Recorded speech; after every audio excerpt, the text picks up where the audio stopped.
The Zenless team gave me the secret key to the CE server once again, and this time, I'm bringing you early access to Jane Doe. The brand new hot... Well, actually, do I really have to introduce Jane? I will marry this woman. In this video, I'll break down the basics of how she works with and without a team. A lot of thoughts and opinions about her team potential, my first impressions on Jane, and a brief overview on whether or not you should pull Jane Doe and her weapon, because that's what I talk about. Starting things off, Jane is a character that excels at fast, hard, multi-hitting strikes that constantly apply the physical anomaly status on any enemy she touches. For anyone new to anomaly DPS agents, imagine if every attack left a splash of paint on the enemy, and then once they were covered up completely, they explode. That's essentially how anomaly works in this game.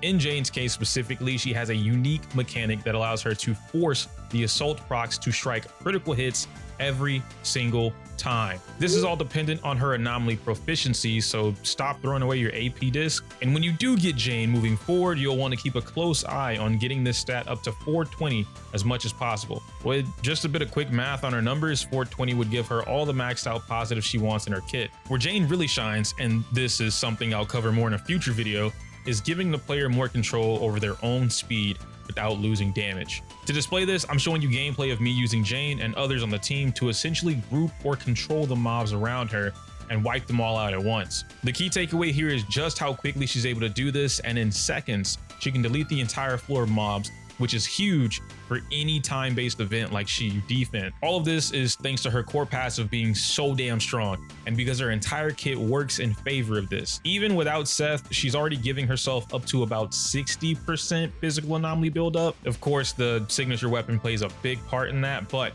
we can talk more in detail on that later. To my surprise, Jane practically has everything a DPS wants. Crit value enhancements, launch attacks, dive kicks, interrupt resistance, insane agility, a fat, incredibly high damage outputs at a completely consistent rate, and works amazingly with some more team options that are pretty interesting that usually don't see the light of day. I know it sounds like I'm upselling the mess out of Jane, and that's because I am. I did not expect her to be this satisfying for my playstyle, but damn. From what I've played so far, Jane's solo combat is phenomenal on its own, and it's well, it's not like I'm saying to run her solo. This is just my way of explaining to you that Jane works by herself, for herself, without anyone else on the team, but can still work on the team.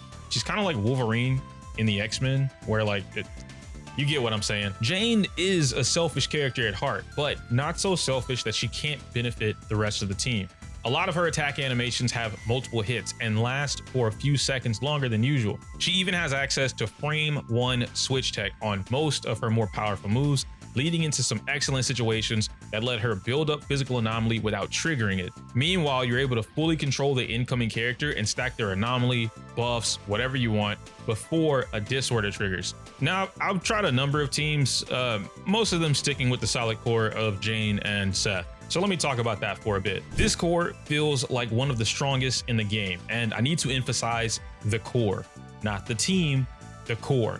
Jane attacks at lightning fast speeds for what the game considers, and Seth provides her with everything else: damage, anomaly buffs, days against the enemies, and stronger shields. He will literally risk his life to protect her, and I love that for him. One of the best parts about the two of them together is the fact that Seth creates a constant flurry of attack opportunities for Jane, thanks to his reverse quick assist. He is currently the only non-support character in the game that gives a character the quick assist. Similar to Nicole, Seth has multiple ways to trigger these quick assists, meaning if it's just the two of them on a team, you will always force Jane to release a quick assist attack.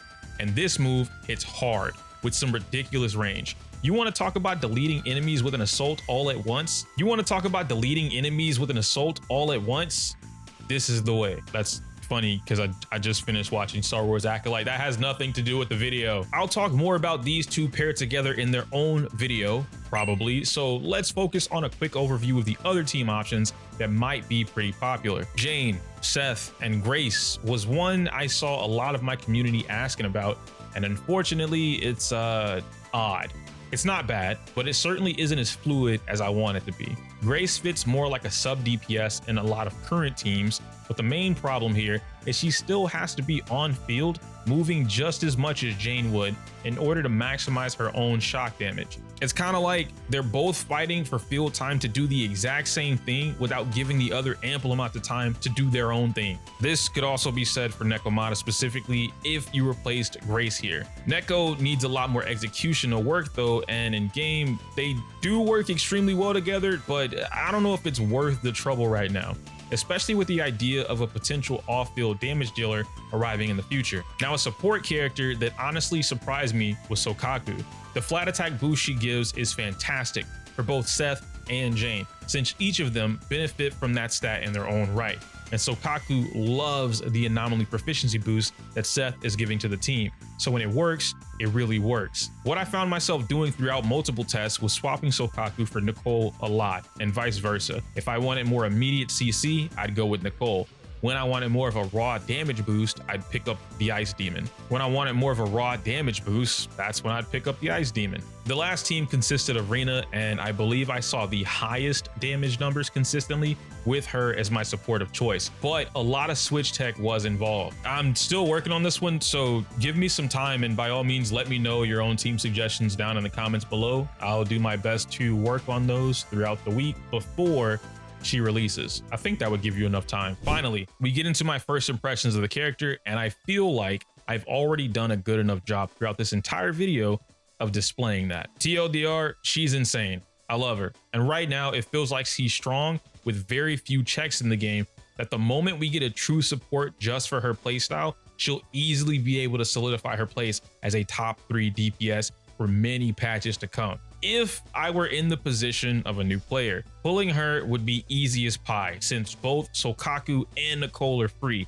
Then Seth is already on her banner, where you'll more than likely pick a couple copies up of the character. This is a strong free-to-play centric team, minus the W engine. Right now, it feels like the other anomaly W engines are too weak in comparison to her own signature one. Fusion Compiler is Grace's signature and technically free through the use of the shop, but it's expensive and still doesn't give Jane exactly what she wants. Electro Lip Gloss is a Battle Pass W engine, which means it's not free, so next. Rainforest Gourmet is it's alright, and then Roaring Ride is an RNG slot machine. I've mentioned this a few times before, but vertical investment in how some of the characters just don't feel complete without their signature W engines is pretty big. Jane feels exactly like that to me, but I could be wrong.